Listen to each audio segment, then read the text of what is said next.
Bapak Ibu, saudara-saudariku terkasih, menyaksikan kehadiran Anda semua, mulai dari pastor sampai kostor, saya jadi ingin bernyanyi. Di bukit indah berbunga, Kau mengantar aku ke sana, memandang alam sekitarnya. Musim semi telah tiba. Kidung Agung tadi mencoba mengisahkan bagaimana sebuah musim baru mulai. Indah, semua berbunga, semua manis. Lagu saya juga tadi manis, tapi percayalah, kalian lebih manis. Ada yang masih merah polos, ada yang sudah berbunga-bunga, ada yang sudah banyak kena matahari sehingga merahnya mulai pudar. Jadi cuma satu yang kurang. Andai kata tahun depan suster-suster juga pakai HP merah, jauh lebih manis lagi. Ya, apalagi kapnya berbunga-bunga, asal jangan bunga tai koko. Kita harus senyum di sebuah musim baru. Kita harus mekar semangat maupun hati kita di awal tahun yang baru ini. Karena apa? Kita menerima dari Tuhan sebuah kesempatan emas, sebuah masa, sebuah waktu yang diawali dengan musim semi, musim bersemi, musim mekar, musim harum, musim kuncup-kuncup semua hidup. Dan Tuhan meletakkan masa ini di tangan kita. Dan Tuhan mengajak kita, marilah bekerjalah bersama aku di kebun anggurku, di taman bungaku. Jadilah rekan sekerjaku untuk melenggengkan, mengabadikan, membuat sempurna karya ciptaanku ini. Kidung Agung tadi katakan, lihat, musim dingin telah lewat, musim perang telah lewat. Hujan telah berhenti dan sudah lalu. Di ladang telah nampak bunga-bunga. Tibalah musim memangkas. Bunyi tekukur terdengar di hati kita. Persis saya masuk pastorat tadi, tekukurnya Pastor Will mengatakan sudah mulai musim semi. Ada guna juga pelihara burung gitu.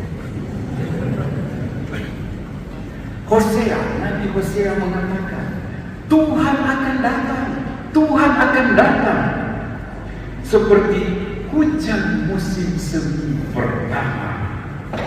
Begitu pasti dan begitu sungguh Dia akan datang. Musim semi bukan hanya musim untuk senyum, musim semi bukan hanya musim untuk berdandang, musim semi bukan hanya untuk berpesta. Tapi musim semi adalah sebuah undangan, sebuah ajakan. Maka tepatlah bacaan Injil yang kita dengarkan hari ini. Tuhan menunjukkan siapakah Dia dan siapakah kita ini. Pertama, Tuhan Allah sebagai Bapa yang baik sangat menghargai kita. Dia mengajak, Dia memanggil kita, bekerjalah di kebun anggur Bapa. Berarti Allah menghargai kita, Allah mempercayai kita, dan Allah mengundang, mari bekerja bersama aku. Tuhan mengapresiasi kita, dan kita ini bernilai, kita ini bermutu. Mutu bukan Tuhan seperti saya, tapi bermutu sungguh-sungguh. Karena itu Tuhan panggil, Tuhan undang dan ajak kita, marilah bekerja di kebun anggur. Kedua, Bapak ini tahu bahwa kita mampu, bahwa kita bisa, bahwa kita ini potensial. Karena itu Dia ajak, karena itu Dia panggil. Berarti Tuhan tahu kita dapat menghasilkan buah, kita dapat menghasilkan karya-karya agung untuk melestarikan karya yang Bapa sudah mulai. Bahkan karya-karya yang abadi, bukan USW, tapi SH. Bukan untuk sementara waktu, tapi SH, seumur hidup, bukan sewaan. Hasil yang abadi, hasil yang gemilang, hasil yang langgeng untuk hidup keabadian. Bacaan Injil tadi menunjukkan sikap Allah tadi. Bapa yang mengajar, Bapa yang mengundang, Bapa yang mempersilahkan. Mengapa? Bapa sudah bekerja, Bapa sudah banting tulang, Bapa sudah mulai, Bapa sudah tunjukkan bahwa ada hasil, Bapa sudah beri contoh. Bapa ingin anak-anaknya melanjutkan. Bapa ingin anak-anaknya bisa handle, bisa take over, bisa running terus, bisa mengembangkan, bisa ikut kerja. Tapi apa yang terjadi? Anak pertama, sekali lagi anak pertama, langsung bilang, ya Papa, aku anak Papa, siap laksanakan. Tapi saya lain di bibir, lain di hati, lain di kata-kata, lain di perbuatan. Dia hanya omon-omon saja. Dia hanya gimmick-gimmick saja. Mulutnya bergerak, pantatnya bergoyang, tapi dia tidak pergi. Dia tidak mau. Dia lebih enjoy dengan dirinya sendiri. Dia rasa belum waktunya kerja. Dia rasa tunggu dulu. Apa yang bisa ditunda-tundalah dulu. Jangan repot-repot. Anak yang kedua. Tadi yang pertama, ini yang kedua.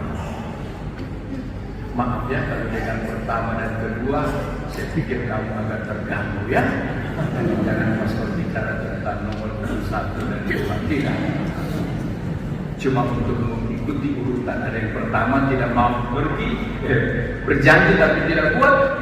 Yang kedua yang tidak mau, langsung menolak. Mungkin dia pikir, saya tidak mampu, sudah tua atau terlalu muda. Mungkin dia pikir, saya ini belum saatnya untuk bekerja, melanjutkan. Dia masih butuh waktu malas-malas. Dia masih butuh waktu untuk diri sendiri. Tapi kemudian ada kesadaran. Dia menyesal. Ada angin balik. Lalu dia pun pergi bekerja di kebun anggur Bapa. Bapa pun tidak menolak. Bapa pun tidak marah. Bapa welcome. Yesus berhenti pada perumpamaan ini pada anak yang kedua. Padahal masih ada anak ketiga. Dan anak ketiga ini yang hebat. Mengapa? Bukan nomor 3 ya. Anak ketiga ini yang hebat. Dia katakan ya dan dia lakukan ya. Nah, jelas. Bacaan Injilnya jelas ya. Anak ini menjawab ya dan melakukan ya. Anak yang ketiga. Siapakah anak ini? Kita semua. Kita semualah anak itu yang berkata ya kepada Bapa dan yang melaksanakan dalam perbuatan. Kitalah anak-anak Bapa. Atas ajakan Bapa bekerja di kebun anggurnya, kita menjawab ya dan kita melaksanakannya. Jawab ya, bertindak ya. Walk the talk. Menjalankan apa yang dikatakan. Kita jalani semua yang kita katakan.